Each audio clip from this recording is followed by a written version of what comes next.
Triangle की exercise 6.2 को solve करने के लिए एक थ्योरम है पूरी, यही थ्योरम लगेगी पूरे 6.2 में। और वो थ्योरम दो नाम से जानी गई है, एक या तो इसे बीपीटी कहते हैं जिसका फुल फॉर्म ये लिखा हुआ है बेसिक प्रोपोर्शनैलिटी थ्योरम, या फिर इसको क्या बोल देते हैं, थेल्स थ्योरम बोल देते हैं। दोनों में से किसी भी नाम से एग्जाम में आ सकती है। इसका प्रूफ भी करेंगे और इसका स्टेटमेंट भी लिखा होगा।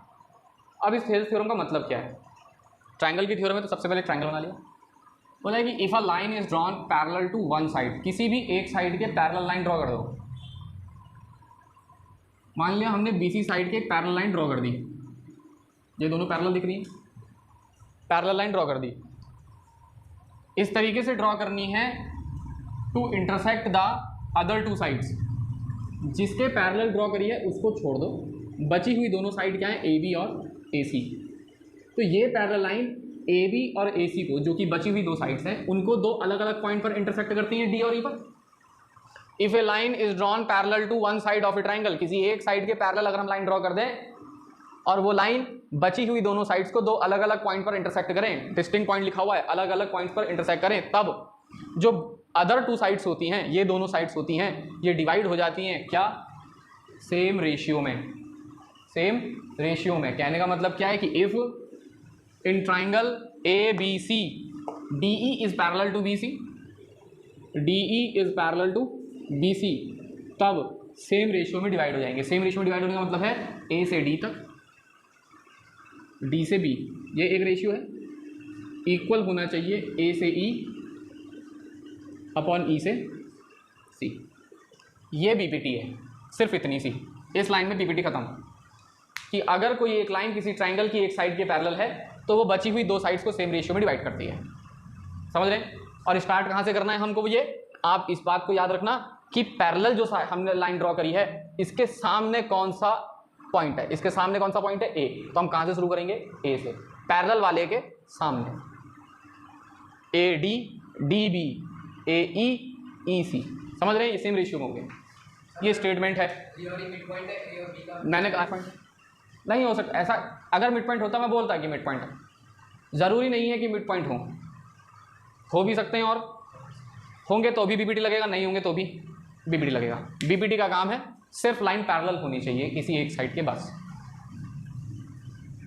अब इसका प्रूफ करेंगे, देखना प्रूफ करेंगे कि ऐसा होता है।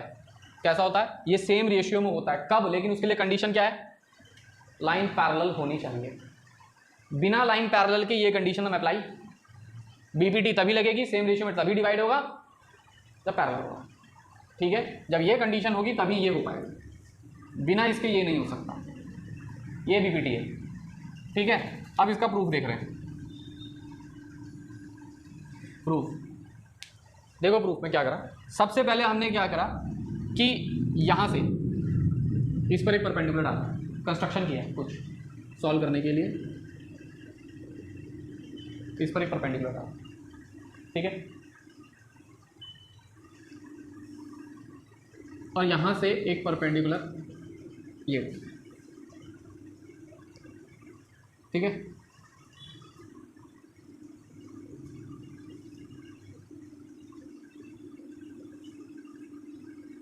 दिख रहा है?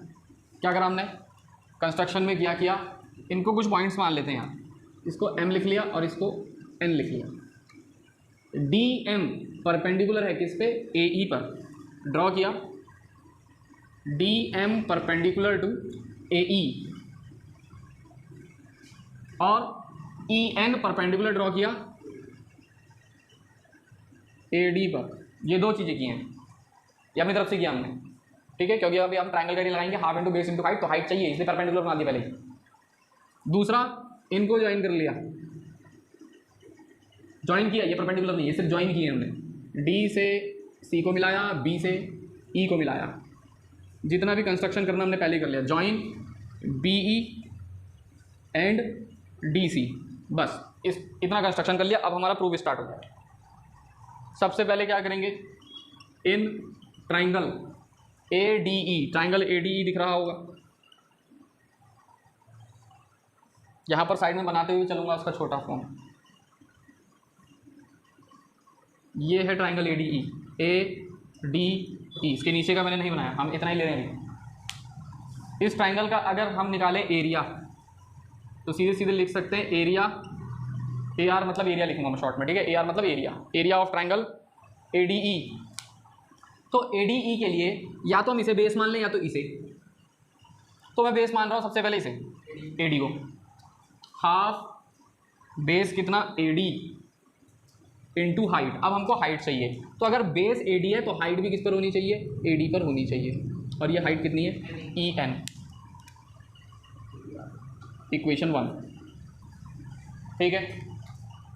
दूसरी बार में एरिया निकाल रहे हैं, याद रखना डी बी ई का, डी नीचे को बढ़ गया बी और यहाँ से ई।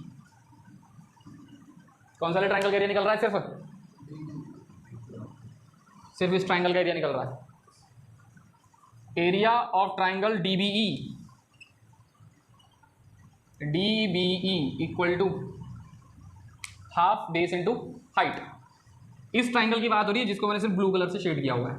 हाफ इसका बेस कितना है, D B, base D B है, इंटू हाइट। इस डी बी पर हाइट कितनी है, परपेंडिकुलर होनी चाहिए हमेशा हाइट। इस डी बी पर हाइट कितनी है, देखो डी बी तो हाइट कहाँ से डाली जाएगी, ई से, और ई से परपेंडिकुलर कितना है, परपेंडिकुलर कहाँ है, मैंने बोला कि परपेंडिकुलर ट्रायंगल से बाहर भी हो सकता है। अगर परपेंडिकुलर ई से बी डी पर अंदर 90 डिग्री नहीं मिल रहा तो परपेंडिकुलर तो ट्रायंगल यही है, लेकिन हाइट क्या हो सकती है इसकी, ई एन हो सकती है। तो हाइट क्या लिख दी, ई एन इक्वेशन 2। इतना समझ में आ गया, ठीक है ना। ये दो बार एरिया निकल गया। अब वापस से एक बार और एरिया निकालो, किसका, 4 बार एरिया निकलेगा, 4 बार। पहली बार में ए डी ई, दूसरी बार में बी डी ई, 2 आ गए, 2 और निकालो, ठीक है। कैसे, क्या निकाल रहे हैं अब, एरिया ऑफ, फिर से निकाल रहे हैं A D E equal to half into base into height लगेगा, लेकिन इस बार बेस ले रहे हैं कौन सा, ए ई, हाफ बेस ए ई बेस ले रहे हैं, ये वाला ए ई। और ए ई बेस पर परपेंडिकुलर क्या है, डीएम है, परपेंडिकुलर डीएम है, बोल सकते हैं एमडी, लेकिन डीएम बोलना ज़्यादा बेटर है क्योंकि हम हमेशा साइड को वर्टेक्स से पढ़ते हैं। वर्टेक्स ये है डी से एम, ठीक है, ऊपर से नीचे आते हैं। एरिया ऑफ, अब चौथा लास्ट बार एरिया निकल रहा है, इसको इक्वेशन 3 मान लिया। अरे समझ में आ गया, ये वाला एरिया, एरिया ए डी ई के 2 बार एरिया निकलेंगे, एक बार ए डी को बेस मानकर और एक बार ए ई को बेस मानकर। अगर ए डी को बेस माना है तो हाइट होगी ई एन, और ए ई को बेस माना है तो हाइट होगी डी एम। ए डी को बेस माना है तो हाइट होगी ई एन, ए ई को बेस माना है तो हाइट होगी डी एम, ठीक है ना। लास्ट बार एरिया निकल रहा है, वो किसका निकलेगा देखना। इसको इधर को बढ़ाया फिर, और इसको यहाँ से मिला दिया, और समझ रहे हैं किसका, डी ई सी, समझ रहे हैं ना, डी ई सी। इसको मिटा देता हूँ बचे हुए को, ये इस वाले ट्रायंगल की बात हो रही है, और यहाँ से परपेंडिकुलर कहाँ डाला, ये, इसको मिटा देता हूँ पिछले वाले को। अब बताओ, इस वाले ट्रायंगल के लिए निकाल रहे हैं area of triangle B E C है, डी ई सी है, कितना है, D E C, half base कितना, ई सी, इंटू हाइट कितनी, डी एम जाएगी, देखो हाइट डी एम जाएगी हाइट। परपेंडिकुलर ट्रायंगल के बाहर भी हो सकता है, ट्रायंगल के बाहर बनाया परपेंडिकुलर, क्योंकि अंदर वो परपेंडिकुलर बनता ही नहीं। अगर यहाँ से यहाँ डालते तो परपेंडिकुलर नहीं होता, और हाइट हमेशा परपेंडिकुलर होती है, तो इसलिए ट्रायंगल के बाहर परपेंडिकुलर बन रहा है इसका, तो इसके लिए हाइट क्या हो जाएगी, डी एम। इक्वेशन 4। क्या चारों इक्वेशन समझ में आ गई। अब क्या करना है आपको पता है, इक्वेशन 1 को 2 से डिवाइड करना है, डिवाइडिंग 1 बाई, डिवाइडिंग 3 बाई, 1 को 2 से डिवाइड करना है और 3 को 4 से, 1 को 2 से और 3 को 4 से डिवाइड कर दें, यहीं डिवीजन लगा दो, यहीं लाइन क्यों खर्च करें, समझने से मतलब, अरे समझ रहे हैं। इक्वेशन बनाई 1 और 2, उसके बाद डिवाइड कर दिया, इक्वेशन बनाई 3 और 4, और उसके बाद डिवाइड कर दिया, समझ रहे हैं। ये डिवाइड कर दिया, ठीक है। डिवाइड करने पर क्या देखा कि हाफ से हाफ कैंसिल हो गया, ई एन से ई एन कैंसिल हो गया, डीएम से डीएम कैंसिल और हाफ से हाफ कैंसिल, बचा क्या, बचा area of triangle ADE upon area of triangle DBE, जिसकी वैल्यू बच रही है सिर्फ कितनी, एडी अपॉन डीबी। ठीक, इस तरफ क्या बचा, area of triangle ADE upon area of triangle DEC equal to AE upon EC. कितना आ गया। अब देखो हमको क्या चाहिए, एडी के अपॉन में डीबी चाहिए, मिल रहा है, एई के अपॉन में ईसी चाहिए, मिल रहा है, लेकिन इक्वल नहीं मिल रहे हैं दोनों। ये वाला इसके इक्वल है और ये वाला इसके इक्वल है, ये दोनों आपस में इक्वल चाहिए हमें, ये समझ रहे हैं, ये दोनों आपस में इक्वल चाहिए। अगर ये वाला वैल्यू इसके इक्वल है और ये वाला इसके इक्वल है, लेकिन हमें ये दोनों इक्वल चाहिए, तो उसके लिए इन दोनों को इक्वल होना पड़ेगा आपस में। अगर मैंने इन दोनों को इक्वल शो कर दिया तो ये दोनों भी अपने आप आपस में इक्वल हो जाएंगे। फॉर एग्जांपल मैं कहना चाह रहा हूँ कि अगर ए की वैल्यू बी के इक्वल है और बी की वैल्यू सी के इक्वल है, तो क्या ए बी सी आपस में इक्वल है। अगर ए की वैल्यू बी के इक्वल है और बी की वैल्यू सी के इक्वल है, तो ए और सी भी तो इक्वल ही आपस में है, लेकिन उसके लिए इस वाली वैल्यू को इस वाली वैल्यू के इक्वल होना पड़ेगा पहले, तो इनको इक्वल शो करते हैं पहले। अब इक्वल शो करने के तरीका यह है, देखो इसमें ऊपर ए डी ई आ रहा है, क्या इसमें ए डी ई आ रहा है, अपॉन की वैल्यू बदली है बस, इसमें डी बी ई आ गया, इसमें डी ई सी आ गया। अब हम इसमें यूज़ क्या करेंगे इसको इक्वल शो करने के लिए, हम क्या कहना चाह रहे हैं, देखो ऊपर ए डी ई है, ऊपर ए डी ई है, नीचे डी बी ई है, नीचे डी ई सी है, तो अगर अपॉन की वैल्यू इक्वल हो जाए तो ये पूरा वैल्यू इसके इक्वल हो जाएगा। कहने का मतलब यह है, मान लिया ऊपर की वैल्यू x है, नीचे की वैल्यू y है।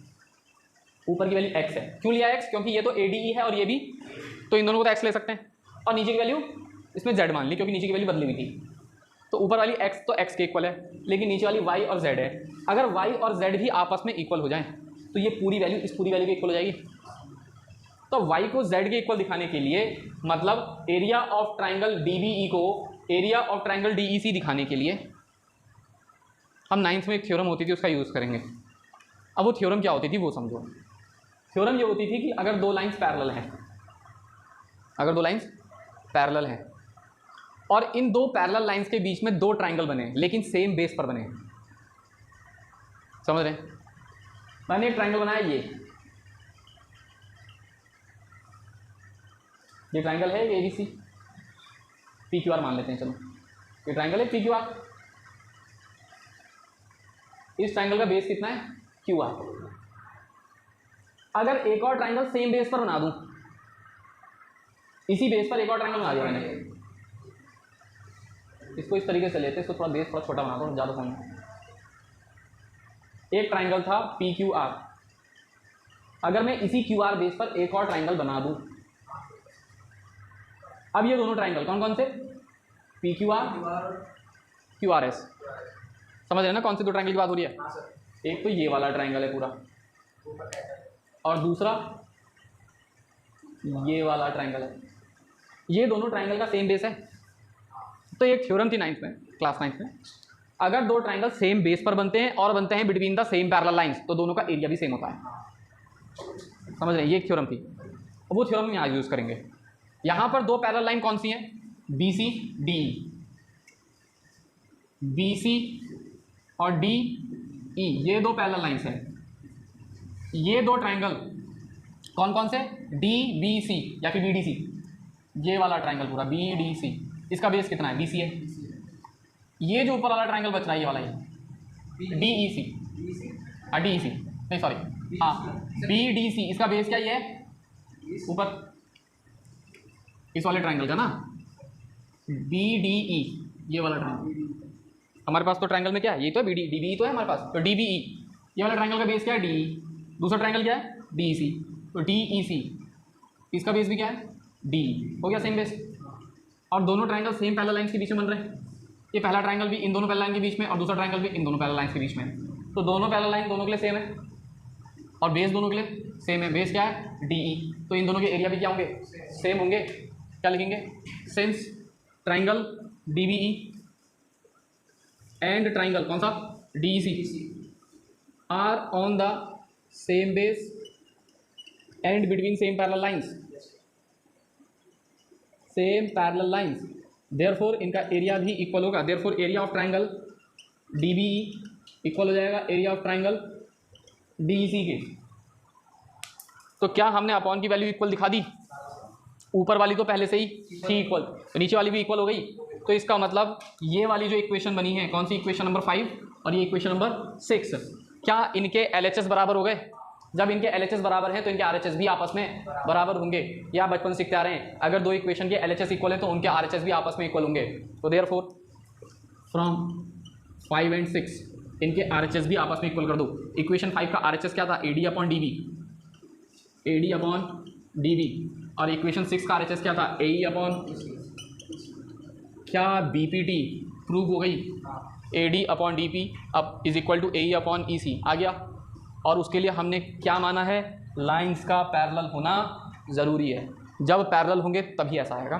तो छाप दो, देखना थ्योरम 6.2 है।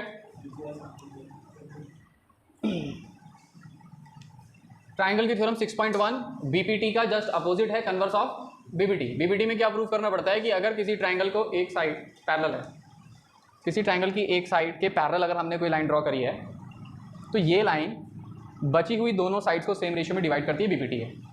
अब BPT का अपोजिट, अगर ये लाइन सेम रेशियो में डिवाइड करती है तो वो तीसरी साइड के पैरेलल होगी, ये प्रूव करना है। जस्ट अपोजिट हो गया। ठीक, क्या लिखा है? If a line divides any two sides of a triangle in the same ratio, तो मतलब ये चीज़ हमको गिवन है कि सेम रेशियो में। तो क्या गिवन है? गिवन है कि एक ट्राइंगल की साइड BC के एक लाइन है ऊपर, अब ये नहीं पता कि पैरेलल है कि नहीं है, बस ये पता है कि बची हुई दोनों साइड्स को डिवाइड करती है सेम रेशियो में। तो AD अपॉन DB गिवन है, AE अपॉन EC के, ये गिवन है। और प्रूव करना है DE is parallel to BC, यही लाइन है जो पैरेलल है। अगर सेम रेशियो में डिवाइड करती है तो यही वो लाइन है जो पैरेलल है। तो देखते हैं, ये प्रूव करना है और यहाँ से इसका प्रूफ स्टार्ट। ये गिवन है, इसे इक्वेशन 1 मान लिया, ये गिवन है, इसका इक्वेशन 1 मान लिया। अब हम अज्यूम करते हैं, let us consider that A line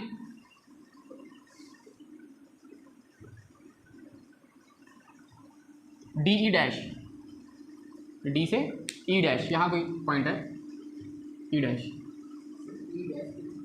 E के साथ यह E डैश है, ठीक है, E डैश है।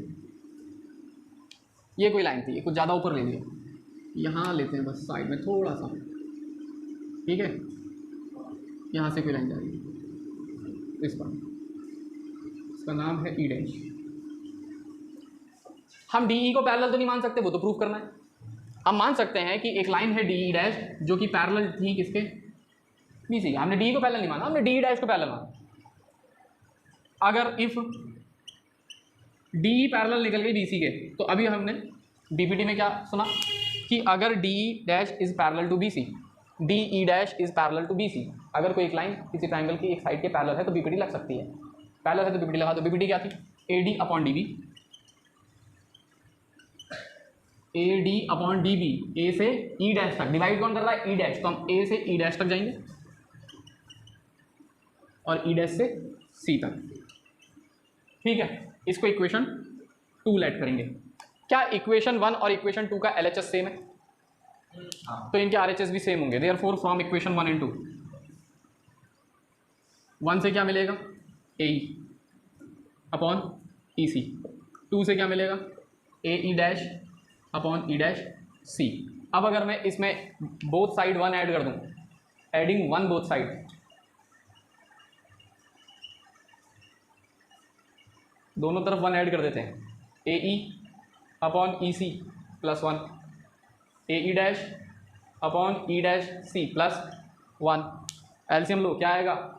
AE तो ऊपर था ही पहले से, प्लस EC का 1 से मल्टीप्लाई EC हो जाएगा अपॉन EC, AE डैश इसकी मल्टीप्लाई 1 से करो E dash C upon E dash C। अब आप इसमें फिगर में देख के बताओ कि AE में अगर EC जोड़ दिया जाए, A से E में अगर EC जोड़ दिया जाए तो पूरा क्या बन जाएगा?